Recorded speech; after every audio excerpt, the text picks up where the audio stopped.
పరిశుద్ధ గ్రంథంలో ప్రియ సహోదరులారా, ఈ లేఖనాలు మనం చూస్తే దేవుళ్ళో ఆగిపోయిన వారి దేవుళ్ళో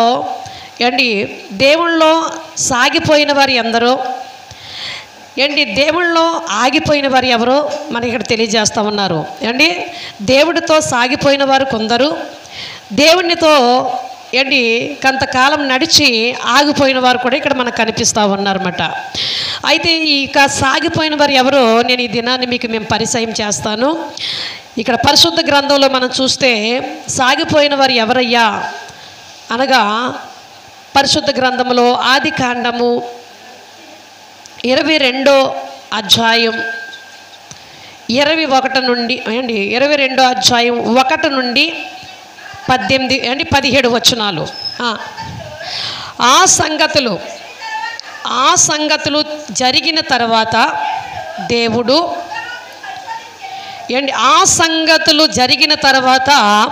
దేవుడు అబ్రహామును పరీక్షించును. అమ్మా, ఎట్లనగా ఆయన అబ్రహామా అని పిలవగా ఆయన చిత్తం ప్రభువా నేను. దేవునికి స్తోత్ర, హల్లెలూయా. ప్రియ సహోదరులరా, దేవుడితో సాగిపోయిన వారు ఎవరయ్యా అంటే అబ్రహాం గారు కనిపిస్తూ ఉన్నారు. ఇప్పుడు ఈ అబ్రహాం గారు ఆది కాండములకు వెళ్తే 12వ అధ్యాయంలో పిలువబడ్డారు. ఆయన అబ్రహామా, నీ ఇంటిని, నీ తండ్రిని, నీ ఇంటును, నీ గ్రామాన్ని, నీ బంధువులు విడిచిపెట్టి నేను చెప్పిన దేశానికి నువ్వు వచ్చినట్లయితే నీ నామాన్ని గొప్ప చేస్తానయ్యా అని అబ్రహాం గారితో దేవుడు మాట్లాడారు. అబ్రహాం గారితో దేవుడు మాట్లాడినప్పుడు అబ్రహాం గారు ఎంత మాత్రము సందేహించలేదు, ఎంత మాత్రం ఆలోచన చేయలేదు. తన తండ్రితో ఆలోచించలేదు, తన గ్రామస్తులతో ఆలోచించలేదు, తన బంధువులతో ఆలోచించలేదు, తన భార్యతో కూడా ఆలోచించలేదు. ప్రియా సహోదరులారా, వెంటనే అబ్రహాం గారితో దేవుడు మాట్లాడినప్పుడు, అబ్రహామా, నీవు ఈ అన్య దేశాన్ని విడిచిపెట్టి నేను చెప్పిన దేశానికి నువ్వు వస్తే గనక నీ నామాన్ని గొప్ప చేస్తానయ్యా అని దేవుడు మాట్లాడినప్పుడు వెంటనే ఎంత మాత్రము కూడా సందేహించకుండా అబ్రహాము గారు దేవుని మాటకి, దేవుని యొక్క స్వరానికి లోబడి వెంటనే తన భార్యని, తన కొందరు పనివారిని, తన గొర్రెలను, ఒంటులను, తనకు కలిగినది కొంత పట్టుకుని దేవుడు చెప్పిన ఆ దేశానికి అబ్రహాం గారు బయలుదేరి వెళ్ళారు. బయలుదేరి వెళ్ళిన అబ్రహాముని దేవుడు విడిచిపెట్టలేదండి. తన దేశాన్ని విడిచిపెట్టినట్లు తన దేశాన్ని విడిచిపెట్టి వచ్చారు, తన బంధువులను విడిచిపెట్టి వచ్చారు, తన తండ్రిని విడిచిపెట్టి, తన ఇంటిని విడిచిపెట్టి అబ్రహాం గారు వచ్చారు. ఈ బంధువుల కంటే, తండ్రి కంటే, తన దేశ ప్రజల కంటే గొప్పగా ప్రేమించబడ్డారు అబ్రహాం గారు. దేవుని చేత ప్రేమించబడ్డాడు, రాజుల చేత, గనులైన వారి చేత, భాగ్యవంతుల చేత అబ్రహాం గారు ప్రేమించబడ్డారు. ఆ దేవాతి దేవుని చేత ప్రేమించబడిన ఈ అబ్రహాము అనేకులు భాగ్యవంతుల చేత ప్రేమించబడినట్లుగా మనం చూస్తూ ఉన్నాం. ఈరోజు నా ప్రియా సహోదరి, నా సహోదరుడా, నీవు ఎప్పుడైతే నీ తండ్రిని విడిచిపెట్టమని దేవుడు చెప్పటం లేదు. నీ తండ్రి ఆచారాలను విడిచిపెట్టు, నీ గ్రామాన్ని విడిచిపెట్టమని చెబుతున్నా. నీ గ్రామంలో ఉన్న కొన్ని దేవుడికి విరోధమైన ఆచారాలను, కట్టడలను విడిచిపెట్టు అని చెప్పి అబ్రహాం గారికి మర్మములతో చాలా ఇక్కడ మనకి కూడా తెలియజేస్తూ ఉన్నారు. అబ్రహాం గారికి తెలియజేస్తారు. అయితే ఈ దినాన్ని ప్రియా సహోదరులు, అబ్రహాము చెప్పినట్టుగా చేసి ఎప్పుడైతే ఆయన చెప్పిన దేశానికి వెళ్ళారో అబ్రహాం గారిని దేవుడు దీవించి తన నామాన్ని గొప్ప చేసి దేవుడు దీవించారు.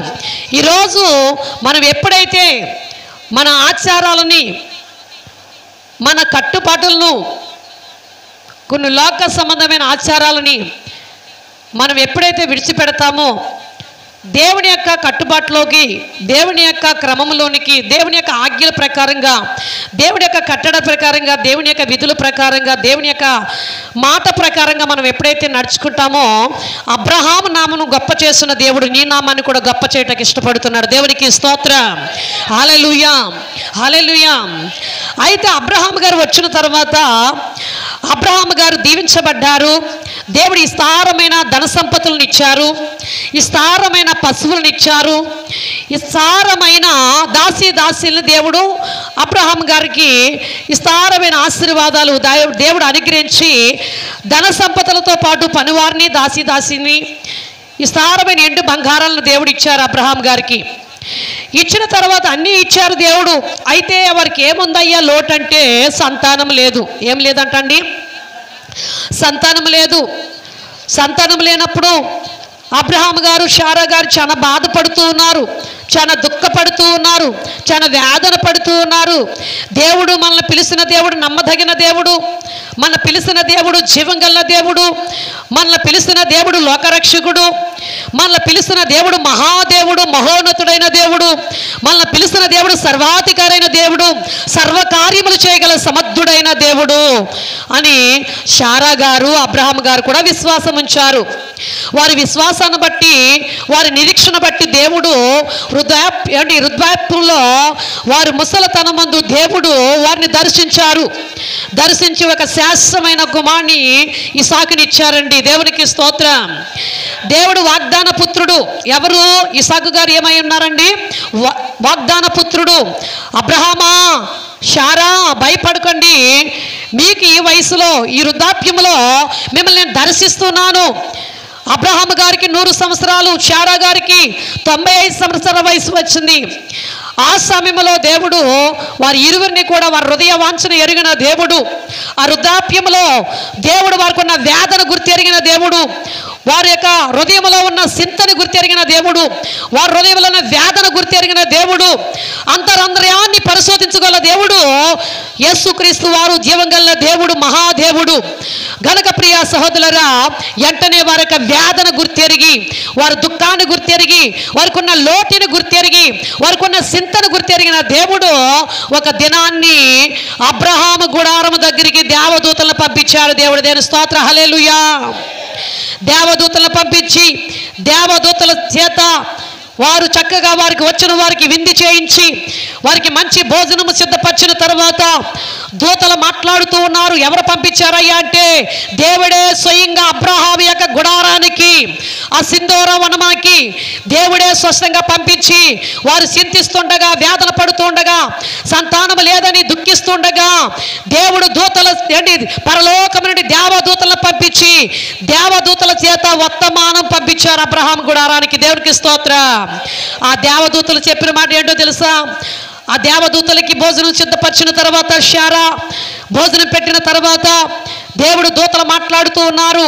అమ్మా, ఇదే ఏటకు, ఇదే మసటి ఏటకు నీ గర్భాన్ని ఒక కుమారుడు పుడతాడు, అతడుకు ఇసాకు అని పేరు నామకరణ చేయండి అని దేవుడు దూతలు మాట్లాడారు. అదే ప్రకారంగా అదే సంవత్సరానికి, అదే మొదటి ఏటకు, అదే సంవత్సరంలో సంవత్సరం తిరిగేటప్పటికీ అదే ఏట దేవుడు దర్శించి శారాను, అబ్రహాము గారిని దర్శించి వారు చక్కగా ఒక శాశ్వతమైన కుమారుని ఇసాకుని ఇచ్చారు. దేవునికి స్తోత్ర. హల్లెలూయా. ఇప్పుడు ఆ ప్రేమైన కుమారుడు, లేక పుట్టిన కుమారుడు, ఒక్కడైన కుమారుడు, ప్రేమైన కుమారుడు, తనకిష్టమైన కుమారుడు. ప్రియా సహోదరులారా, ఇసాకు గారిని దేవుడు ఎప్పుడైతే ఇచ్చారో ఇసాకుని ఎక్కువగా ప్రేమించడం ప్రారంభించారు అబ్రహాం గారు. దేవుడిని ఏమి పక్కన పెట్టలేదండి, దేవుడిని ప్రేమిస్తూ ఉన్నారు, ఇసాకును ప్రేమిస్తూ ఉన్నారు. ఇద్దరిని సమానంగానే దేవుడు ఎక్కువగానే ప్రేమిస్తూ ఉన్నారు. దేవుణ్ణి ఇసాకు కంటేని దేవుడు కార్యం చేశారు. కుమారుని ఇచ్చారు, ఇసాకుని ఇచ్చాడు. వృద్ధాప్యంలో అంత గొప్ప కార్యం చేస్తున్న దేవుని మరంత ఎక్కువగా గణపరచడం ప్రారంభించారు. దేవునికి స్తోత్ర. హల్లెలూయా. ఎక్కువగా గణపరచడం ప్రారంభించారు.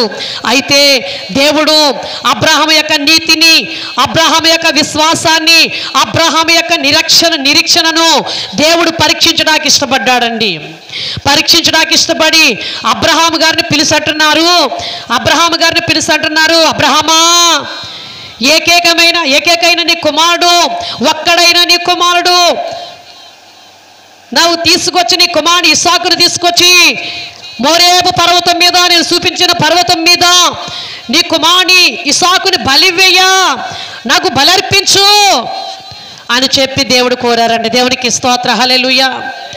చూస్తారండి, ఒక్కడైన నీ కుమారుని తీసుకొచ్చి నేను చూపించిన పర్వతం మీద నీ కుమారుని బలర్పించు నాకు అని చెప్పి అడగగానే ఎంత మాత్రము సందేహించలేదు అబ్రహాం గారు.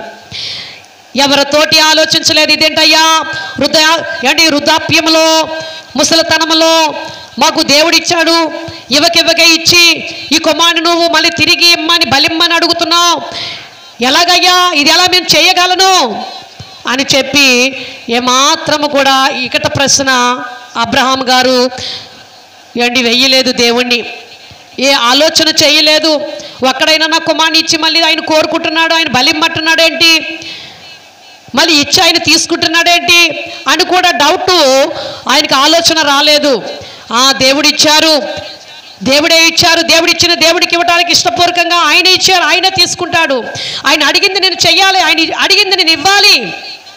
ఆ కుమారుడు ఇచ్చింది ఆయనే, ఆయన మళ్ళీ ఇమ్మని అడుగుతున్నాడు కనుక ఇచ్చేయటకు రెడీయే అని చెప్పి అబ్రహాం గారు సిద్ధపడ్డారు. భార్యతో ఆలోచించలేదు, పనివారితో ఆలోచించలేదు, బంధువులతో ఆలోచించలేదు, ఎవరితో ఆలోచించలేదండి. వెంటనే సిద్ధపాటు కలిగి పనివారిని పిలిచి గాడిద కంతగట్టి ప్రియా సహోదరుల కట్టులను నుప్పును తన కుమారుని ఖడ్గమును తీసుకుని బయలుదేరి మోరేపు పర్వతం దగ్గరికి వెళ్ళిపోయారు అబ్రహాం గారు. దేవునికి స్తోత్ర, హల్లెలూయా, హల్లెలూయా. ఎంత మాత్రము కూడా సందేహపడలేదండి. తనొక్కడైనా తన కుమారుని ఇవ్వటానికి ఇష్టపడ్డాడు. ఈరోజు నా ప్రియా సహోదరి, నా ప్రియా సహోదరుడా, తన ఒక్కడైన ప్రేమైన కుమారుని ఇడిచిపెట్టడానికి అబ్రహాం ఇష్టపూర్వకముగా తన పిలిచిన దేవుడు నమ్మదగిన దేవుడు, తన పిలిచిన వాడు నమ్మదగిన దేవుడు గనుక నా దేవుడు అడిగింది నేను ఇవ్వాలి, నా దేవుడు నేను అడగలేని ఎన్నో ఇచ్చాడు నా దేవుడు, ఇప్పుడు నేను అడిగింది ఆయనకి ఇవ్వాలి అని చెప్పి సిద్ధపాటు కలిగి ఉన్నారు. తన సొంత కుమారుని, ఏకైక కుమారుని, ఒక్కడైన తన కుమారుని ఇవ్వటానికి, ఇడిచిపెట్టడానికి, దేవునికి ఇవ్వటానికి శుద్ధ మనస్సు కలిగి సిద్ధపాటు కలిగి అబ్రహాం గారు బయలుదేరినట్టుగా మనం చూస్తున్నాం. ఈరోజు నా ప్రియ సహోదరి, నా సహోదరుడా, దేవుని కొరకు నువ్వు ఏమి విడిచిపెడుతున్నావు ఈ లోకంలో? ఒక్కసారి మళ్ళీ మన ప్రశ్న వేసుకుందాం. అబ్రహాము తన కుమారుని విడిచిపెట్టాడు. మొదట అబ్రహాము దేవుడు పిలవగా తన ఇంటిని విడిచిపెట్టాడు, తన తండ్రిని విడిచిపెట్టాడు, తన గ్రామాన్ని విడిచిపెట్టాడు, తన దేశాన్ని విడిచిపెట్టాడు దేవుడి కొరకు, దేవుని రాజ్యము కొరకు. ఈ రోజు నువ్వేమి విడిచిపెడుతున్నావు దేవుడి కొరకు? ఒకసారి ఆలోచన చేయి. ఈ రోజు నువ్వు మతాన్ని విడిచిపెడుతున్నావా, కులాన్ని విడిచిపెడుతున్నావా, పాపాన్ని విడిచిపెడుతున్నావా, అతిక్రమం విడిచిపెడుతున్నావా, దేవుడు చెప్పింది నువ్వు చేస్తున్నావా లేదో మళ్ళీ మన ప్రశ్న వేసుకోవాలి. దేవునికి స్తోత్ర, హల్లెలూయా. అబ్రహాము విడిచిపెట్టాడండి. అబ్రహాము తన దేశాన్ని విడిచిపెట్టాడు, తన దేశాన్ని విడిచిపెట్టాడు, తన బంధువులు విడిచిపెట్టాడు, తన తండ్రి విడిచిపెట్టాడు. నాలుగోది తన కుమారుని దేవుడికి సమర్పించడానికి సిద్ధపాటు కలిగి ఉన్నాడు. ఈరోజు దేవుని కొరకు ఏమి విడిచిపెట్టారు మీరు? ఏదైనా మీలో ఒకటి ఉందా విడిచిపెట్టింది? నా దేవుని కొరకు నేను విడిచిపెట్టేస్తానండి, నా దేవుడి కొరకు నేను విడిచిపెట్టేనండి ఒకటి అన్నవారు మీలో ఎవరన్నా ఉన్నారా? పలాని విడిచిపెట్టేస్తానని మీకు గుర్తుందా? దేవునికి స్తోత్ర, హల్లెలూయా. అండి విడిచిపెట్టారు అబ్రహాం. ఎవరండి? మన మహిమరాజు గారు విడిచిపెట్టారంట. దేవుడి కొరకు ఏమి విడిచిపెట్టారయ్యా? ఏ విడిచిపెట్టారు? దేవునికి స్తోత్ర. దేవుడి కొరకు, దేవుడి రాజ్యము కొరకు ఏంటి మహిమరాజు గారు చెప్తున్నారు, ఎంత గొప్ప సాక్ష్యమో. పరిశుద్ధులు మాత్రమే పరలోక రాజ్యానికి వారసులు, ఆ పరలోక పట్టణానికి పరిశుద్ధులు మాత్రమే. తాగుబోతులు, తిరిగిబోతులు, ఎబిసార్లు పరలోక రాజ్యము చేరరంట. లోబులు పరలోక రాజ్యము చేరరు. లోబులు అనగా ఏంటంటే సంఘాల్లో లోబు చేస్తూ ఉంటారు. దేవుడి దగ్గర రావటానికి లోబు, దేవుడికి ఇవ్వటానికి లోబు, దేవుని ఆరాధించడానికి లోబు, దేవుని గణపరచడానికి లోబు, దేవుడి పరిచయం చేయడానికి లోబు, దేవుడికి ఇచ్చేది వెనక పెట్టడానికి, దేవుడికి ఇచ్చేది కూడా లోబు చేస్తూ ఉంటారు. లోబులు కూడా పరలోక రాజ్యం చేరరు. దొంగలు, వ్యభిచారులు, పాపులు, తాగుబోతులు, తిరిగిబోతులు, లోబులు ఎవరు కూడా పరలోక రాజ్యం చేరరంట.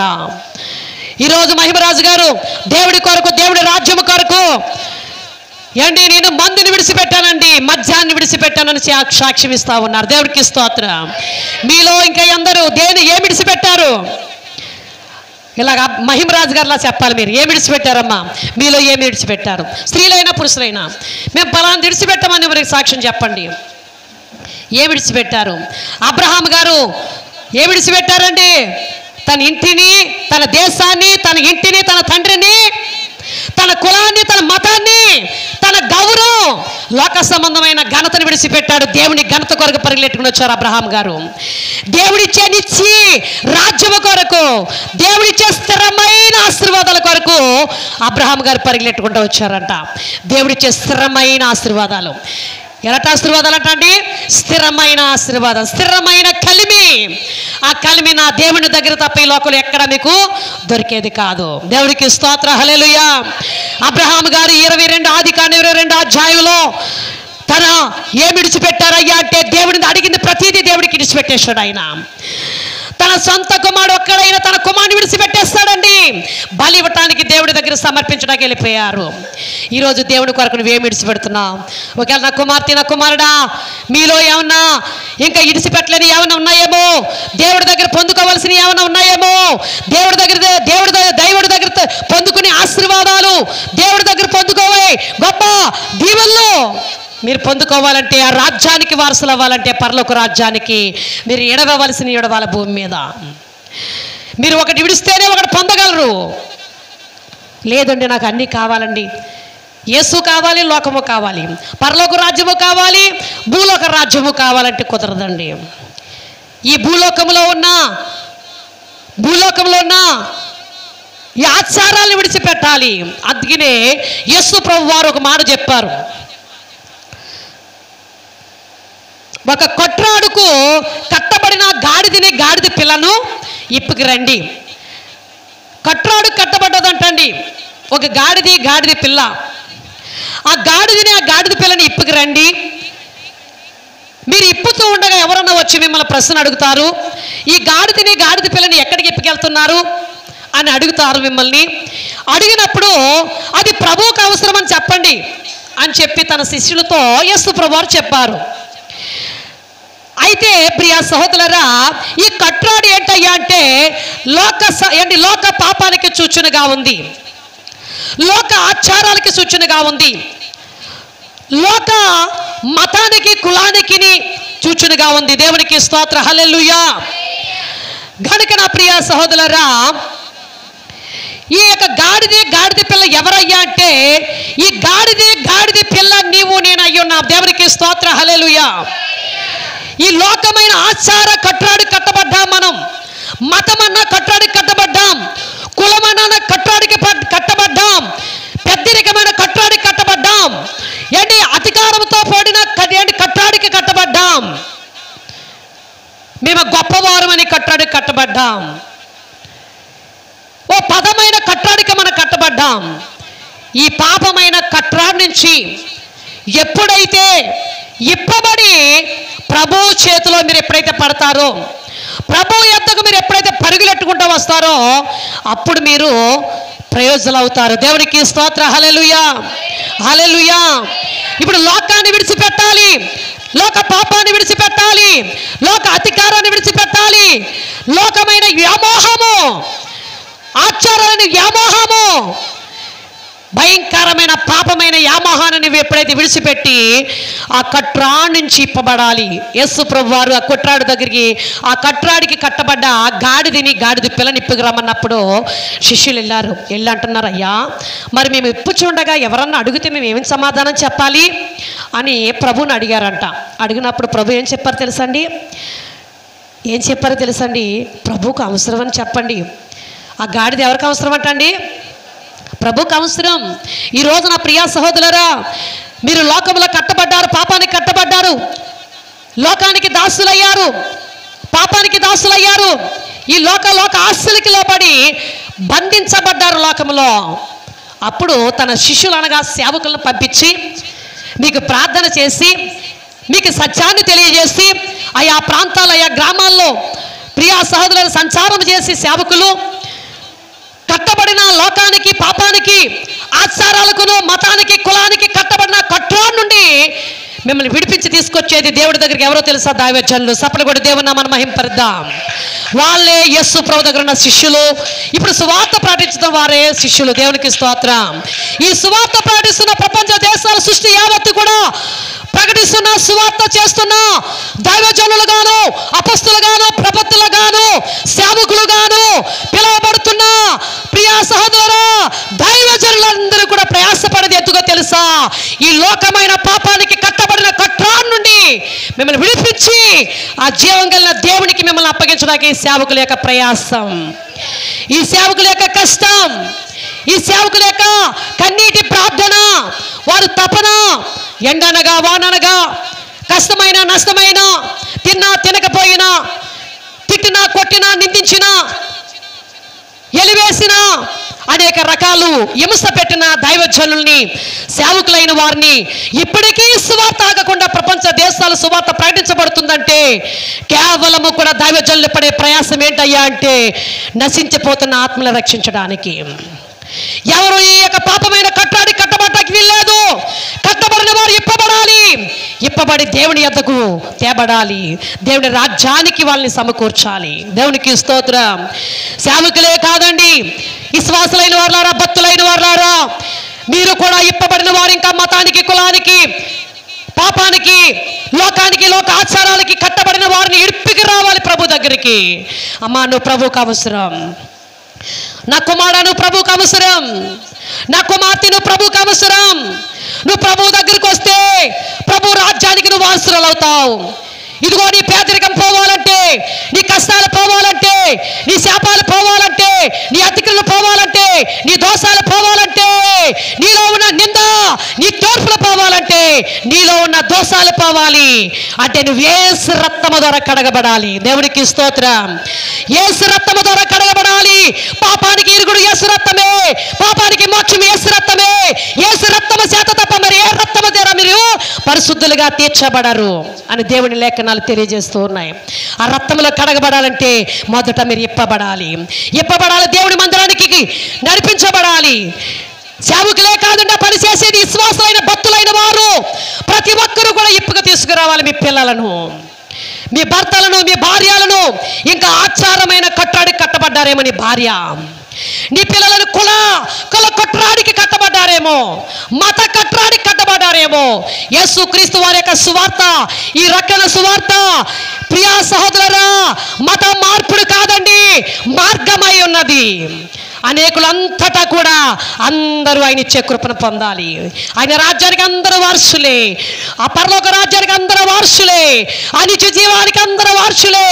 ఈ భూమి మీద ఉన్న సృష్టిలో ఉన్న సర్వ మానవాళి ఎవరు నశించకపోవడం దేవుడికి ఇష్టం లేదు కనుకే పరలోకం నుండి తన సొంత కుమారుడు యేసుక్రీస్తుని బలిగా మన కొరకు పంపించారు దేవుడు. దేవునికి స్తోత్ర, హల్లెలూయా. తన సొంత కుమారుని పంపించారు బలియాగము చేయటానికి, బలిగా అర్పించడానికి. సకల మానవుల పాపముల నిమిత్తమును యేసు తన సొంత కుమారుడైన యేసుక్రీస్తును మన కొరకు బలిగా, మనందరి కొరకు తన రక్తము ద్వారా మనందరూ శుద్ధీకరించబడాలని, మనందరి పాపముల నిమిత్తమును యేసుక్రీస్తు తన సొంత కుమారుని, దేవుడైన మహాదేవుడైన యెహోవా దేవుడు తన సొంత కుమారుని మన కొరకు బలిగా అర్పించారు. ఆయన బలవకపోతే, ఆయన రక్తము సిందించకపోతే, ఆయన మనకు బదులుగా శిలువ మీద మరణించకపోతే మనకి విముక్తి, విడుదల, పాపక్షమాపణ లేదు. ప్రియా సహోదరులారా, దేవునికి స్తోత్ర, హల్లెలూయా. విడుదల, విముక్తి, పాపక్షమాపణ లేదు. ఆయన రక్తము ద్వారానే మన పాపాలకి విముక్తి. ప్రియా సహోదరులారా, ఈరోజు యేసు యొక్క రక్తము ద్వారా మనకందరికీ రక్షణ, విమోచన కలిగింది. ఆ పరలోక రాజ్యానికి పరిశుద్ధులుగా మనం సిద్ధపడి కలిగి ఈ గొప్ప అవకాశం మనకి ఇచ్చాడు దేవుడు. ఆయన బిడ్డలుగా మనం అందరం సంగముగా కూడుకుని, సంగముగా మనం చేర్చబడి దహించు అగ్ని ప్రార్థన సాహస మందిరంలో ఒక కుటుంబముగా, సంగముగా మనం చేర్చబడి ఆయన రాకడకు సిద్ధపాటు కలిగి ఉండడానికి దేవుడు గొప్ప అవకాశం ఇచ్చారు. దేవునికి స్తోత్రం. ఇక్కడికి రాకపోతే, సంగమనక స్థలానికి నువ్వు రాకపోతే, సంగమనక ఇంటికి నువ్వు రాకపోతే నీకేముండదంట? పరలోక రాజ్యము ఉండదంట. ప్రియా సహోదరి సహోదరులారా, ప్రతి ఒక్కరూ తన సొంత కుమారుని మన కొరకు బలిగా అర్పించారు దేవుడు. ఈరోజు అబ్రహాము గారు తన సొంత కుమారుని దేవుడు అడగగానే, తన ప్రియమైన కుమారుని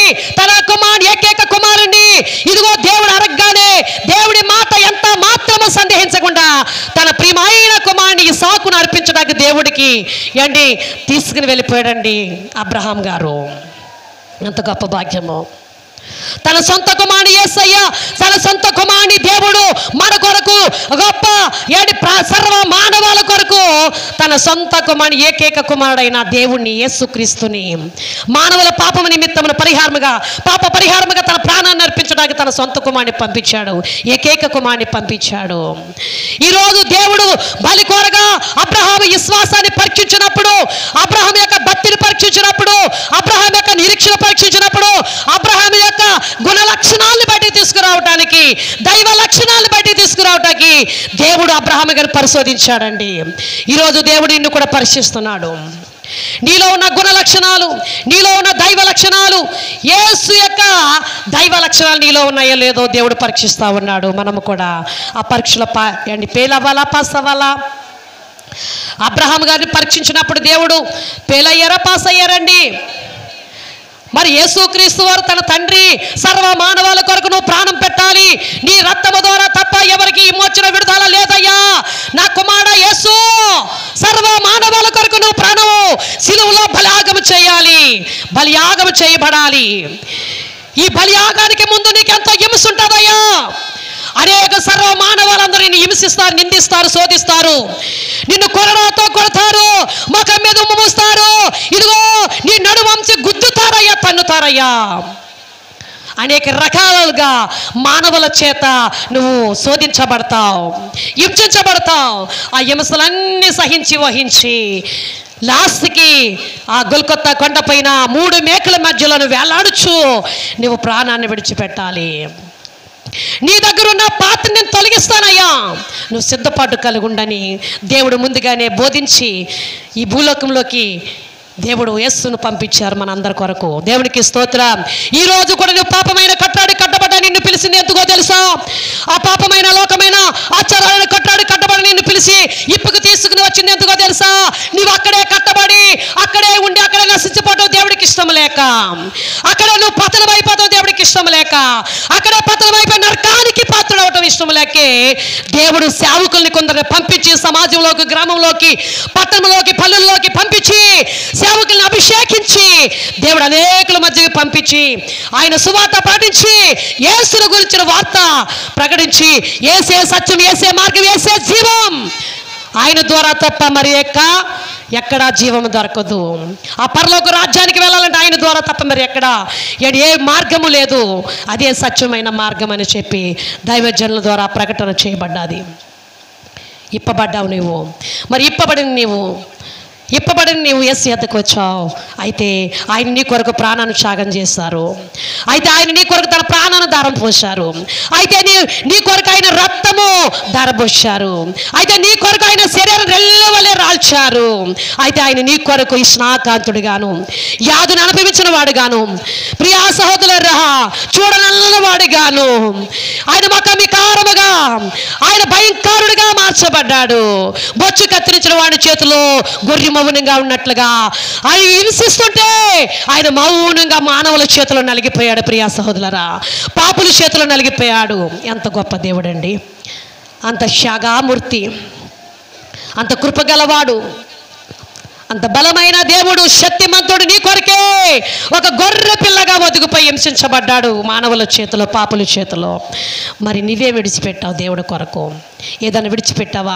ఒకవేళ ఇప్పటి వరకు నువ్వు ఏదైనా విడిచిపెట్టలేదేమో నా కుమారుడు, నా కుమార్తె, విడిచిపెట్టి ఏదో ఒకటి నీలో పాపమైనది, దేవుడికి విరోధమైనది, దేవుడికి ఇష్టం లేనిది, దేవుడికి హైకరమైనది, దేవుడికి విరోధమైనది, దేవుడికి ఇష్టం లేనిది, దేవుడికి నీకు అడ్డుగా ఉన్నది ఏదన్నా నీలో ఉందేమో విడిచిపెట్టండి. ఇప్పుడే నేడే ఈ క్షణమే విడిచిపెట్టండి. మీరు విడిచిపెడితే దేవుడికి దగ్గర అవుతారు, దేవుడి రాజ్యానికి దగ్గర అవుతారు, దేవుడి యొక్క ఆశీర్వాదాలకు దగ్గర అవుతారు. అబ్రహాము చెప్పినట్లుగా తన దేశాన్ని విడిచిపెట్టాడు, తన కుటుంబాన్ని విడిచిపెట్టాడు, తన తండ్రిని విడిచిపెట్టాడు, తన అన్య ఆచారాన్ని విడిచిపెట్టాడు. వెంటనే చెప్పిన దేశానికి వచ్చాడు, దీవించబడ్డాడు. ఇప్పుడు మరి రెండోసారి పరీక్షిస్తున్నాడు దేవుడు అబ్రహాం గారిని. అబ్రహామా, నీ కుమారుడు అక్కడే, నీ కుమారుడు నాకు అర్పించయ్యా అంటే ఆ కుమారుడు కూడా అర్పించడానికి వెళ్ళిపోయాడండి. అబ్రహాం గారు మోరేబు పర్వతం మీదకి తన కుమారుని తీసుకుని వెళ్ళిన అబ్రహాం యొక్క నీతిని చూశాడు దేవుడు, అబ్రహాం యొక్క విశ్వాసాన్ని చూశాడు దేవుడు, అబ్రహాం యొక్క నిరీక్షణ చూశాడు, అబ్రహాం యొక్క భక్తిని చూశాడు దేవుడు. అంటున్నాడు, తన కుమారుని ఖండించడానికి, తన కుమారుని